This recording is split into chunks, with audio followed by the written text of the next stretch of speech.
Today, we are looking at a piece of hardware that, at first glance, seems completely out of step with today's tech. It's the NTI ST-C5KVMA-600. It doesn't exactly roll off the tongue, does it? No, not at all.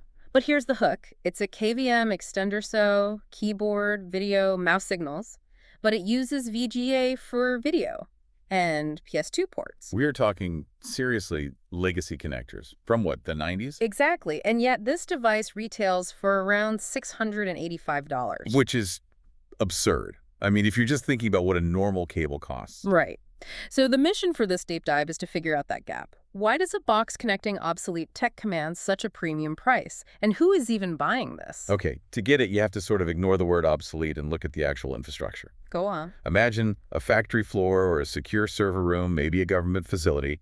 They are often running these critical older systems. Like an old Solaris server or a machine on Windows 2000 that you can't touch? Yes, exactly. A machine that controls a robotic arm or something. You can't just update it to Windows 11 because the specialized software would just break. And you can't be physically in the room with it. Right. Could be a clean room. It might be dangerously hot in there, or it's just a high security zone. You need to control it from your desk. The specs on this say it can transmit the signal up to 600 feet. So if I just ran a standard VGA cable that far, what would actually happen? You'd get nothing. Or, well, maybe a blurry mess of static. Analog video signals, they degrade incredibly fast over copper. So this thing is more than just a table. Oh yeah, it's an active signal processor.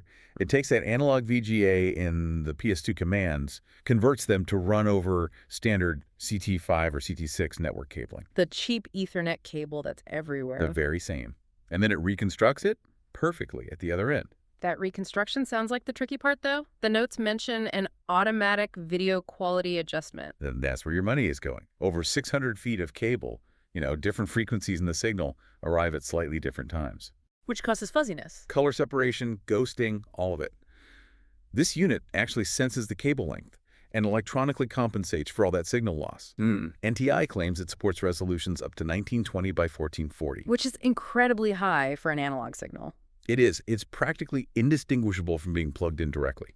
And it does all this while supporting dual-user functionality. Meaning? You can have someone at the desk 600 feet away, and another IT tech can plug directly into the local unit right at the server rack. Both can use it. Okay, I want to touch on the reliability angle. There's a feature listed here called Keep Alive Keyboard and Mouse Emulation. Why is that a headline feature?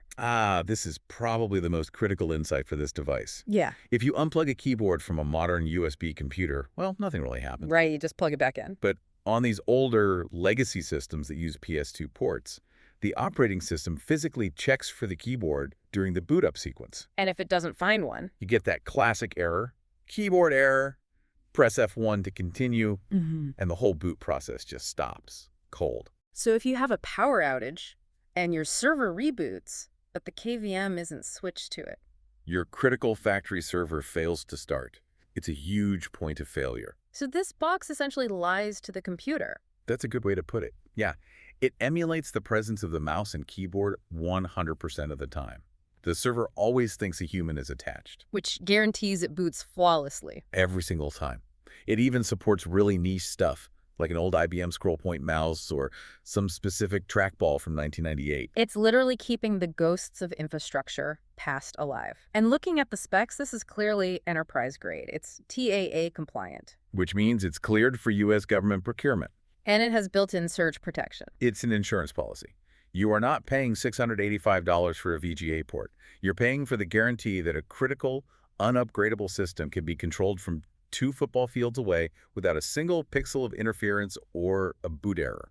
It brings up a really interesting point about this whole cloud era. We just assume everything is wireless and accessible from a browser now. But the physical layer, the actual plumbing of IT, is still hardwired. And in high-security environments, wireless is a massive liability. It can be jammed, it can be intercepted. Whereas a CT5 cable in a conduit is secure. It's physically secure, you know where it goes. So the big takeaway here. I'd say if you need to keep a 20-year-old brain alive inside a modern body, you need a very, very specialized nervous system.